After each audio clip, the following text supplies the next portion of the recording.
My girlfriend sneered. My ex was better in bed, at least he knew what he was doing. I said, good to know. Then I packed a bag, threw my key on the table, and texted her. Call him then. You're his problem now. The string of panicked, I was joking texts flooded my phone.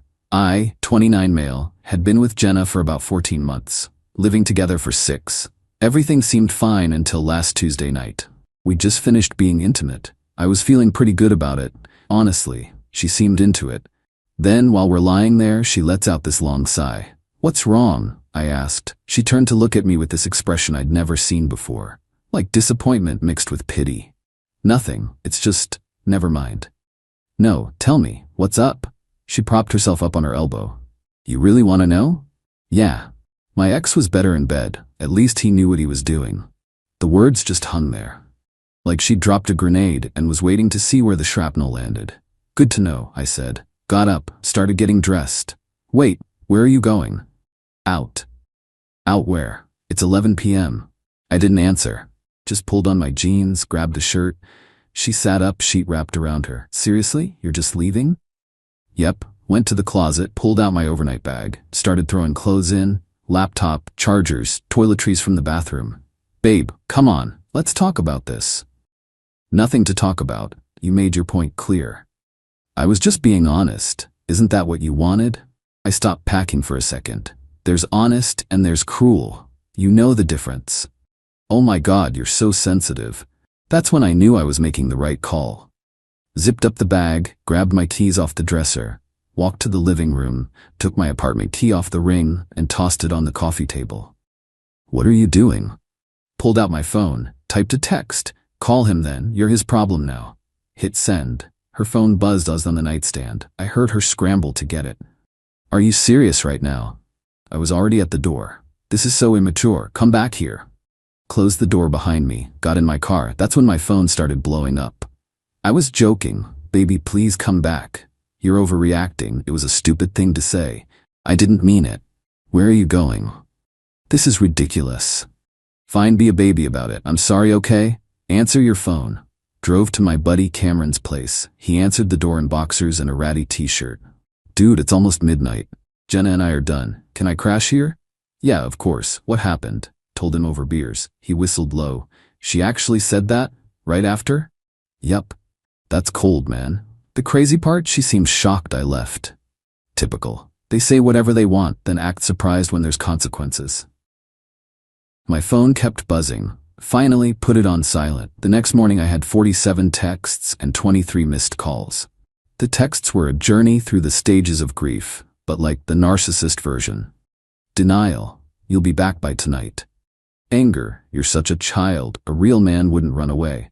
Bargaining. If you come back, we can go to counseling. Depression. I can't believe you're doing this to me.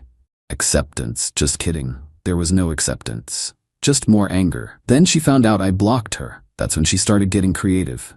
Update 1. So Jenna discovered I blocked her number. Her solution? Start texting from her work phone, her iPad, her friends' phones. Girl was determined. But here's where it gets interesting. Remember the ex she said was so much better? That would be Devin. They dated for 3 years, broke up about 2 years ago. She always said he was toxic and manipulative. Well, guess who suddenly started liking all her Instagram posts? That's right, Devin. She posted this thirst-trapped selfie with the caption, "Know your worth," and he commented, "Always did." I know this because Cameron's girlfriend showed me. I don't follow Jenna anymore, but the tea was too good not to share. But wait, it gets better. Jenna started posting all these stories about moving on and upgrading. Pictures of her out with friends, new outfit posts, the whole "I'm totally fine" performance. Meanwhile, she's still finding ways to contact me. Got an email from her with the subject line, "Please read, important." The email was, something. I know you're hurt and I understand.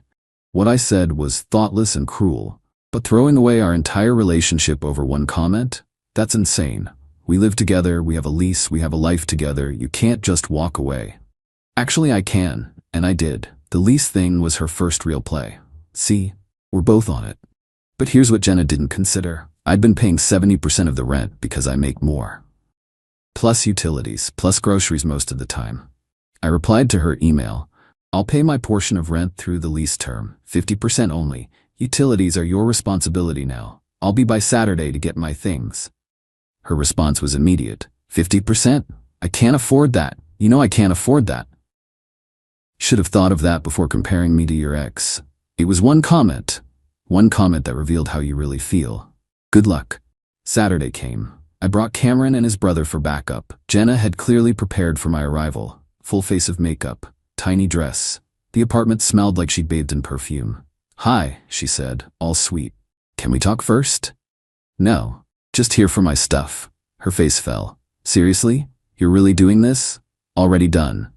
Started packing. She followed me room to room. I posted about you, she said. How amazing you are. I told everyone I messed up. Checked her Instagram later. She had posted, sometimes you don't know what you have until it's gone.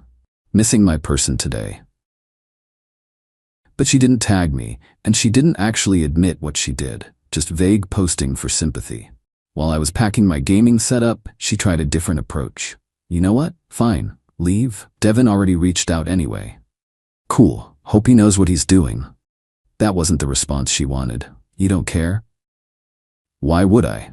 You made it clear he's better. Enjoy. Update 2. The Devin play backfired spectacularly. See, Jenna thought mentioning him would make me jealous. Instead, I genuinely didn't care. But she'd already planted that seed, and Devin was interested. They started hanging out. She posted pictures of them together. Catching up with an old friend.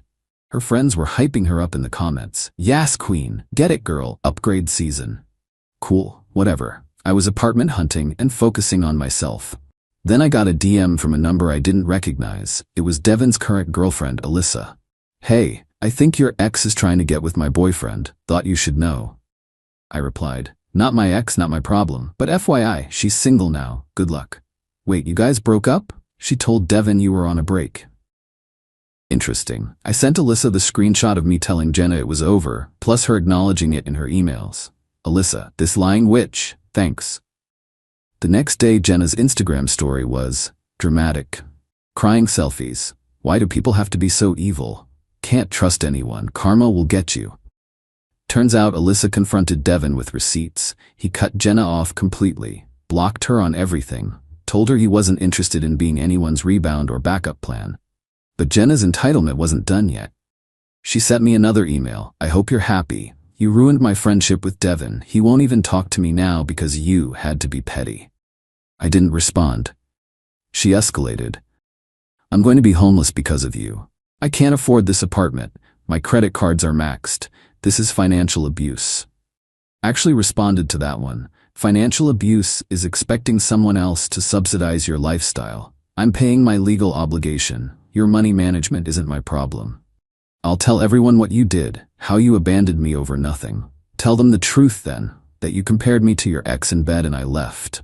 See how that goes. Radio silence for 2 days. Then the real manipulation started.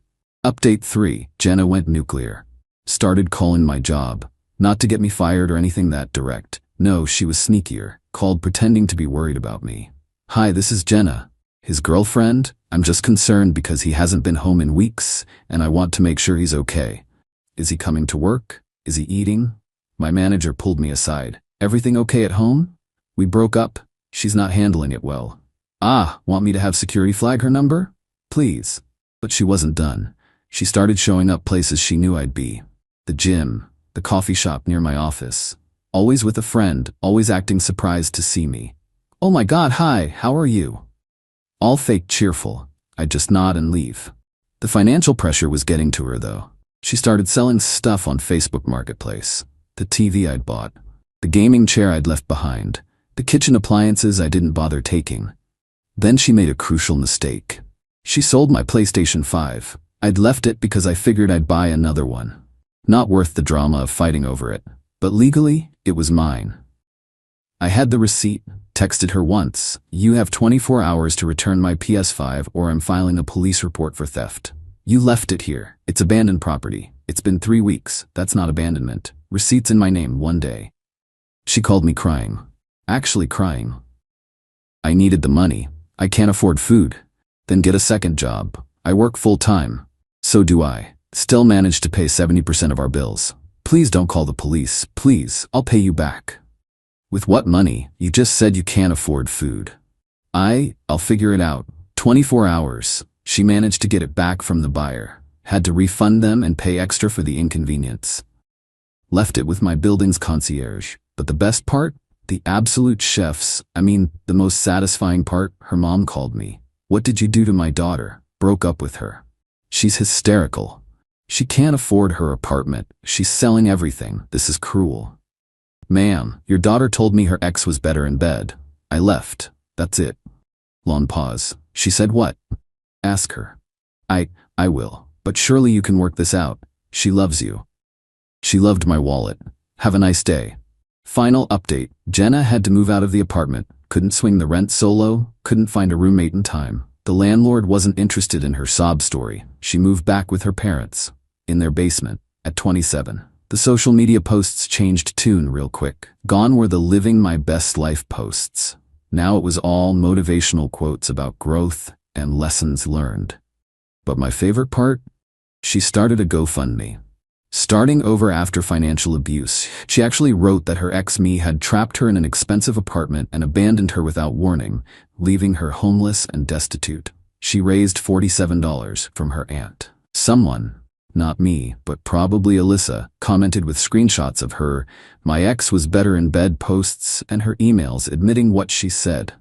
The GoFundMe disappeared within hours. Last I heard from Cameron, who heard from his girlfriend, who's still friends with one of Jenna's friends. She's working 2 jobs now. Still living in her parents' basement. Devin told his entire friend group what happened. She's been banned from the coffee shop near my office for harassment. Guess she didn't stop going. Her Instagram is now private with about half the followers. Me, I found a nice studio apartment. It's smaller, but it's mine. I don't have to pay for anyone else's lifestyle. Been going to therapy to work through some stuff. Turns out I'd been accepting a lot of little disrespects throughout our relationship. The comparison to her ex was just the final straw. Oh, and the PS5? Set it up in my new place. Been enjoying gaming in peace without someone complaining about the noise or asking when I'm coming to bed. Jenna sent one last email last week. Subject: closure. I know you hate me, and you have every right to. What I said was unforgivable. I was cruel, and I took you for granted. I compared you to Devin, but the truth is, you were better in every way. I destroyed the best thing in my life over my own ego and need to hurt you in that moment. I don't know why I said it. Maybe I was trying to push you away. Maybe I was just being evil. I'm in therapy now trying to figure it out. I'm not asking you to take me back. I know that ship has sailed. I just wanted you to know that I know what I lost. You were the best partner I ever had, and I threw it away for literally nothing.